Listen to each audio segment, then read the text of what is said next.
Vamos lá, gente. Agora sim, para finalizar essa aula 5, tá? Os comandos já foram todos, tá? Nessa videoaula eu não vou tratar dos comandos, não. Eu vou tratar do desenho das esquadrias, o desenho correto das esquadrias, tá? Como a gente tinha feito na aula passada, na aula 4, só que agora com a inserção correta dos layers, tá? Vamos lá? Olha só, vou fazer o mesmo esqueminha, tá, gente? Então, a questão do desenho eu nem vou perder muito tempo explicando, porque eu já expliquei isso aí nas videoaulas da aula 4, tá? Então, quem quiser, dá uma olhadinha lá. Eu aqui vou copiar... Opa!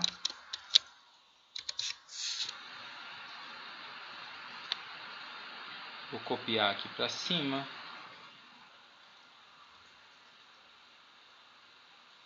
Beleza, tá? 3 paredinhas. Se eu quiser, eu já posso aqui deixar no meio parede, né?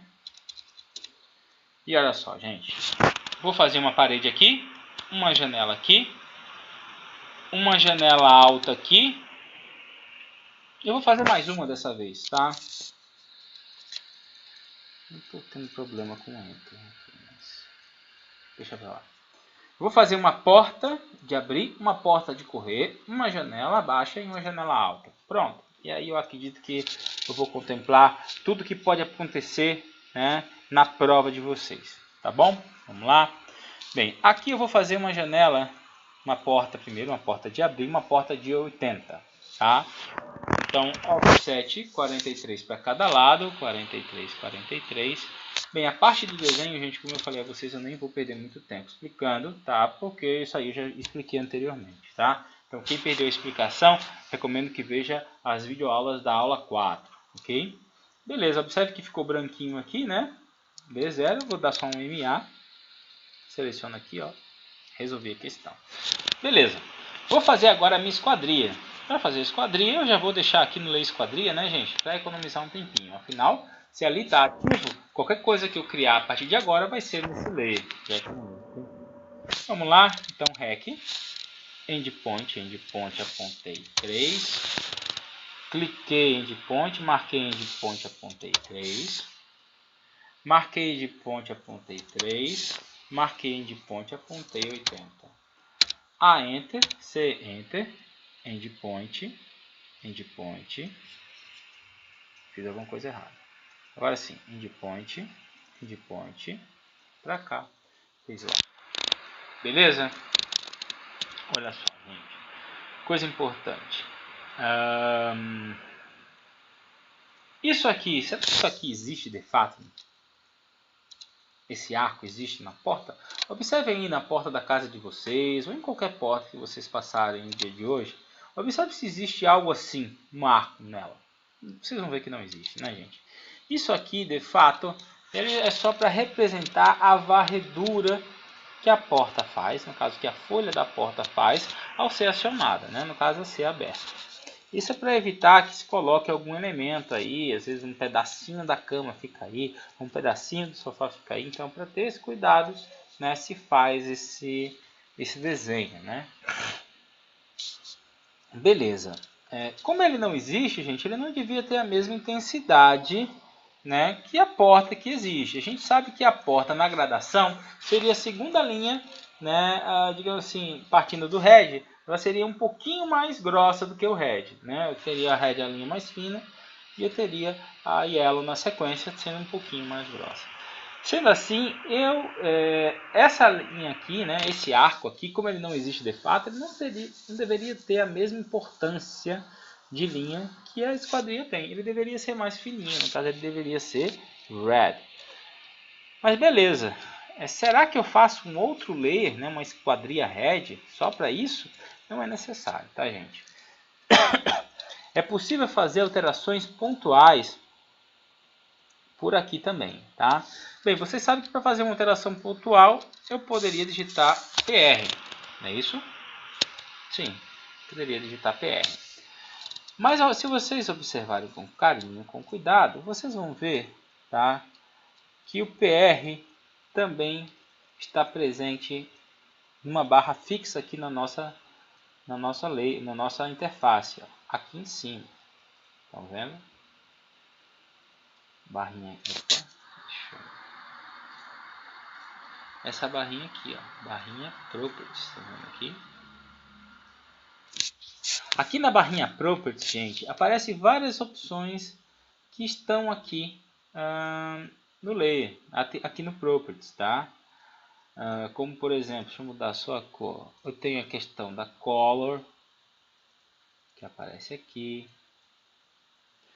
Eu tenho a Line Type, que tá aqui. Eu tenho a Line 8, que tá aqui, tá? Eu tenho algumas outras opções aqui, tá bom? Mas essas aqui são as mais usuais, tá? Eu quero alterar o que? A cor, né? No caso, a gente já sabe, né? Quando a gente fala de cor no CAD, a gente indiretamente está falando de espessura de linha, né? E espessura da linha preta, lembrando aquela gradação, né?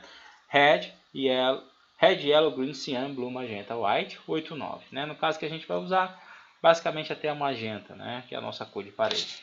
Bem, no caso a gente quer transformar esse arco em vermelho. Se a gente quer mudar a cor, a gente vem aqui na barra Colors. Eu poderia vir por aqui, ó, pelo Properties, tá?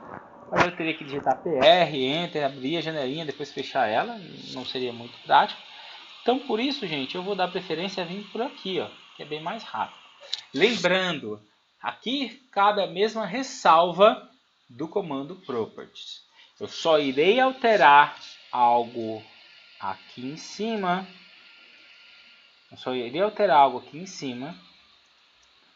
Se eu tiver um algo selecionado, como eu tenho aqui. Ok, gente? Se eu não tiver nada selecionado, eu não devo alterar as configurações aqui. Por quê? Porque aí eu estaria alterando uma configuração do sistema. Entenda assim, uma configuração global do AutoCAD. Vocês não querem fazer isso, tá? Pelo menos não agora. No futuro, quando vocês estiverem mais experientes, de repente. Mas agora você não quer fazer isso, tá? Então vamos lá. Resumindo a ópera para vocês. O que é que eu vou fazer? Fiz aqui o meu arco. Vou selecionar aqui esse arco, que é do Layer Esquadrias, e eu vou alterar apenas pontualmente, com ele selecionado, a cor dele. Então eu clico aqui, ó. Observe que aqui vai aparecer várias cores, dentre elas as primeiras cores, ó. Red, Yellow, Green, Cyan, Blue, Magenta, White, 8 e 9. No caso eu quero deixar fininho, Red. Beleza? Tranquilidade? 100%. Gente, aqui é importante uma ressalva, tá? Um comando que não aparece aqui nas revisões, aqui por exemplo da aula 5, da aula 4, esqueci de colocar, mas que se faz importante nesse momento, tá? Se eu clicar aqui na revisão, você não vai encontrar, né? A nossa revisão acaba aqui no Matprop, mas eu mostrei para vocês também o comando DR, tá? Comando DR, deixa eu escrever aqui para vocês. Então, DR é de Draw, tá? De desenho, DR A W, Draw, Order, de ordem, Order, tá? Draw Order, ordem do desenho, tá, gente? Atalho DR, tá? DR. O que é que Draw Order vai fazer? Observe, por exemplo, gente, aqui nesse nosso caso. Aqui o que é que eu tenho? Eu tenho a linha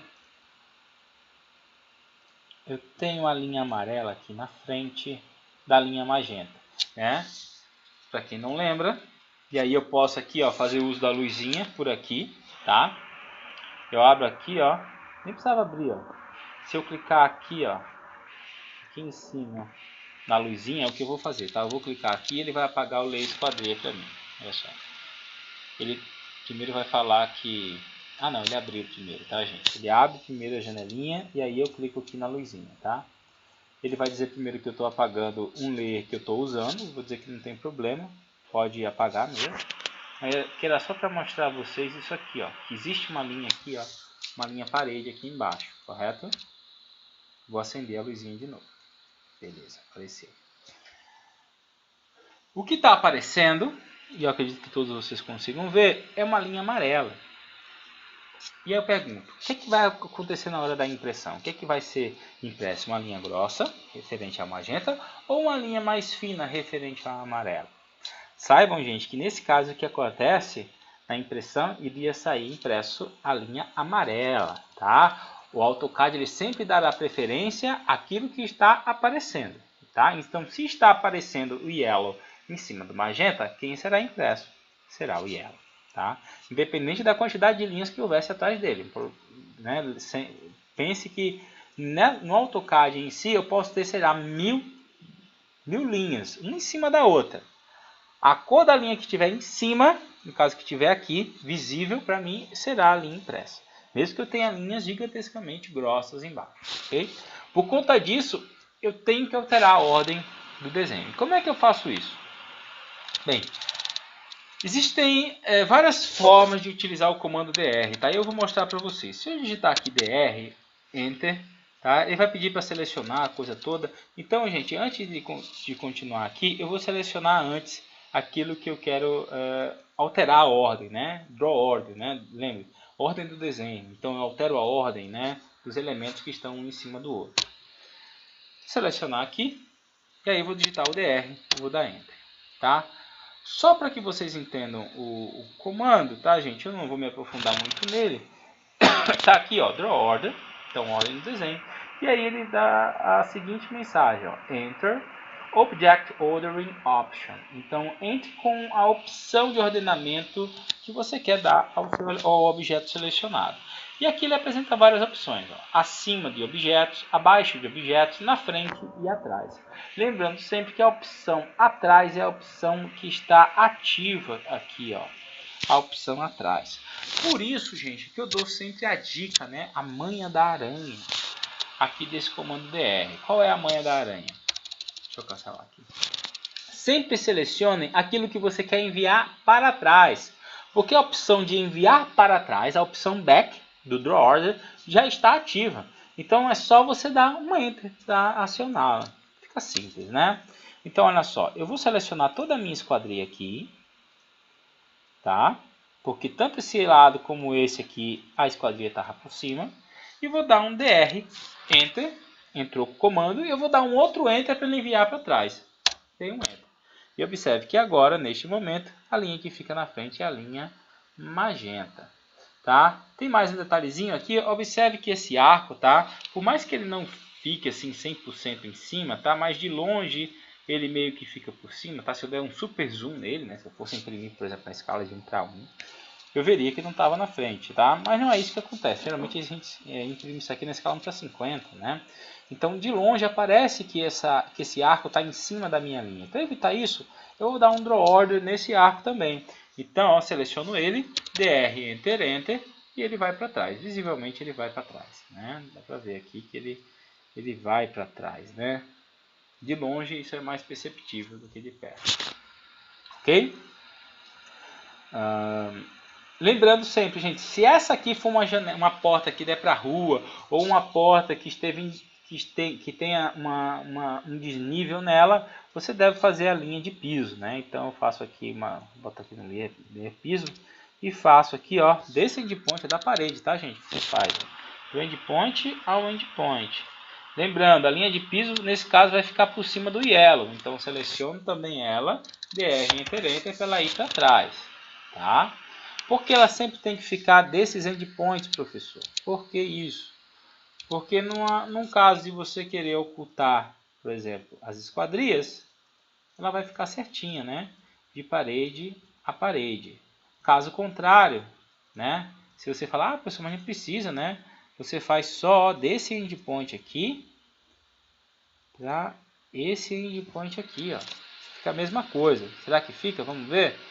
Se eu der o offline aqui, o off na esquadria, olha como é que fica, né? Não fica nada legal, né, gente? Por isso, ó, que essa linha deve ir até o endpoint da parede. É assim que é, tá? Ela está representando o piso lá embaixo. Então eu vou ligar aqui, ó, a luzinha, tá aqui bonitinho, tudo certinho, configuradinho, beleza. Vou fazer agora uma porta de correr, tá, de 1,5 m, e já vou aproveitar ela para fazer a minha janela de correr. Você já vai ver como eu vou fazer isso, tá? Na verdade eu vou fazer o processo inverso. Eu vou fazer primeiro a janela de correr e na sequência eu vou fazer a porta. Dessa vez eu vou fazer mais rápido para a gente não demorar tanto nessa videoaula, tá, gente? Então, ó, vou fazer uma linha aqui, fazer uma janela de 1,5 m, então eu vou dar um offset de 75 para cada lado. Apaguei a linha do meio, TR, Enter, cortei, MA, para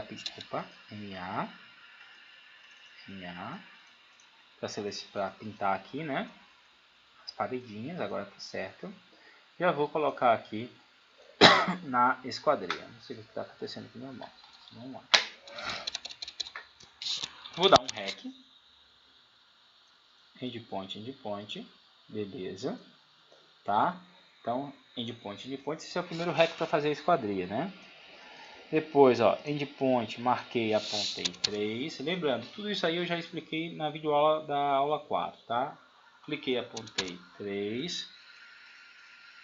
Midpoint, né? Centro geométrico. Midpoint para cima 3. E aqui eu simplesmente copio endpoint. Feito isso, gente, olha só, nesse caso, essa parte de baixo da caixaria da janela, né, ela tá lá embaixo, então ela tem que ficar mais fininha. Então isso aqui, ó, esse retângulo aqui, o primeiro que eu fiz, é que ele deve ficar no head. Olha só, é assim que fica. Lembrando, novamente, o yellow já está aqui em cima da parede, então eu seleciono a minha esquadria geral, toda ela, DR, Enter, foi para baixo. Tá bonitinho, né, gente? 100%. Vou fazer agora uma porta, tá, de correr 1,5 m. Aproveitando esse desenho aqui, ó. Como é porta de correr, gente, não precisa fazer no exemplo aqui do 86, tá? Aquela questão dos 6, dos 3 para cada lado, a gente só conta para a porta de abrir, tá? Geralmente para as folhas semiocas que são assim. As demais, né? Porque geralmente quando é assim, hoje em dia principalmente é tudo de alumínio, né? Então a gente pede um número redondo, né? Um valor redondo. De fato, o que vai ser feito não é esse de 3, né? Vai ser um perfil menor, de alumínio, mais fininho. Mas como é uma representação na escala pequena, 1:50, a gente representa tudo como se fosse 3 centímetros mesmo, tá? Mas olha só, o que eu faria primeiro? Para vocês não terem muita dúvida, eu vou só copiar essas linhas aqui da parede, ó, e vou copiar para cima. CO, vou copiar aqui para cima. E aí eu já corto, tá? E aí eu já corto, ok? Copiei as linhas e cortei. Na sequência eu copio toda a minha janela, porque grande parte do desenho da minha porta de correr já está aqui, né? Eu só copiei a janela, sem as linhas da parede. Agora eu vou copiar, endpoint.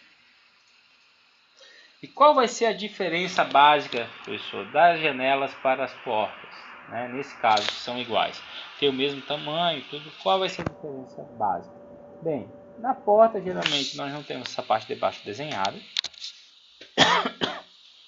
E a outra grande diferença, e essa é a mais impactante, a mais, digamos assim, distintiva, que torna o desenho de uma porta fácil de perceber que é uma porta, é a representação, a convenção que se dá aos desenhos de porta. Todas as portas, gente, são desenhadas abertas. Então, olha só o que eu vou fazer. Eu vou mover aqui, ó, midpoint para endpoint. E é assim, tá? Todas as portas são representadas abertas, como essa porta de correr ou essa porta de abrir. Já as janelas sempre são desenhadas fechadas, ok? Abertas, fechadas. Nesse caso, eu poderia também ter uma linha de piso, tá? Então, endpoint. Opa. Um probleminha aqui. Endpoint. MA. Beleza, né, gente? A linha vermelha ficou em cima. DR, Enter. Aqui também a minha esquadria ficou em cima. DR, Enter. Não tem problema nenhum. Tudo certinho, né? Por fim, uma outra janela que eu não tinha feito são as janelas altas, né? Lembrando, o que é uma janela alta? São as janelas que estão acima da linha de corte da planta, né? Para quem não lembra, o que é uma planta baixa ou simplesmente uma planta?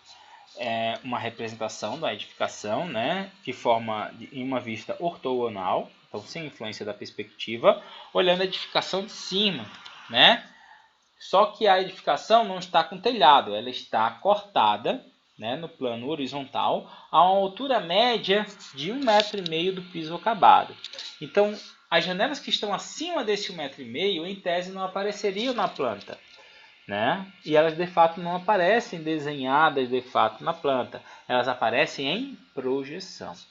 Então, como a gente faria então essa janela em projeção? Digamos uma janela de 80. Eu vou fazer aqui uma linha midpoint, midpoint, vou fazer um offset de 40 para cada lado. 40 para cada lado, para fazer 80. E a grande diferença, gente, é que eu não corto a parede. As janelas em projeção não se corta a parede, porque a parede de fato não está cortada. A janela está acima da linha de corte. Ela aparecerá em projeção. Então vamos lá. Eu vou dar um offset aqui de 6 para cada lado. Por que 6 para cada lado, professor? Porque, gente, essa parede aqui tem 15. Quer fazer as contas comigo? Eu abro aqui a calculadora com vocês. Olha só. Essa minha parede tem 15. Ok? Beleza. Eu dei offset de 6 para cada lado. Então, 6 mais 6. Ficou quanto? 12. Vamos fazer? Quanto é 12? Quanto é 15 menos 12? 3.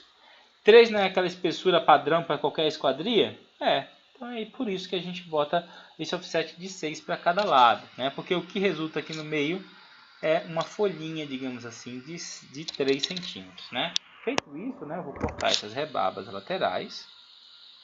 E olha só o que eu faço. Eu seleciono essas linhas aqui, no caso essas 4 linhas, né? 2 aqui no meio e 2 nas extremidades. E boto todas elas aqui para eu ler projeção. E é assim, gente, que se representa uma esquadria alta, né? Uma janela alta, tá? Em projeção. Estão vendo aqui? Em projeção. Finalizando aqui. Em projeção. Tá? Projeção. Uma linha aqui. Uma linha aqui. Uma linha aqui. E outras 2 linhas aqui, né? Com offset de 6 para esse lado. E 6 para esse lado. Sim? Ok? Tranquilidade. Feito isso, a gente tem aí, gente, grande parte das esquadrias que nós iremos utilizar, né? Portas de abrir, janelas, portas de correr, janelas altas. Ah, professor, mas a minha janela alta é de correr. Não importa, tá, gente? Independente do tamanho que ela tivesse, nós representamos as janelas em projeção sempre assim, independente se ela for de correr ou não. Por quê? Porque a linha de projeção não é uma linha para detalhamento, tá? Ela é uma linha de alerta. Ela alerta que existe algo ali que é importante, mas que você em tese não estaria vendo. Por isso que ela está em projeção, tá? Então, mesmo, até porque a própria linha, a natureza da linha, né, tracejada, não seja um nível de detalhamento muito grande, porque ela tem falhas, né? Ela tem falhas no meio, ela é imperfeita, né? Ela é só uma linha de alerta. Ok, gente? Então é isso. Espero que vocês tenham curtido. Espero que vocês tenham elucidado as dúvidas que vocês porventura tivessem. Tá? Bons estudos. Fiquem com Deus. Até a próxima.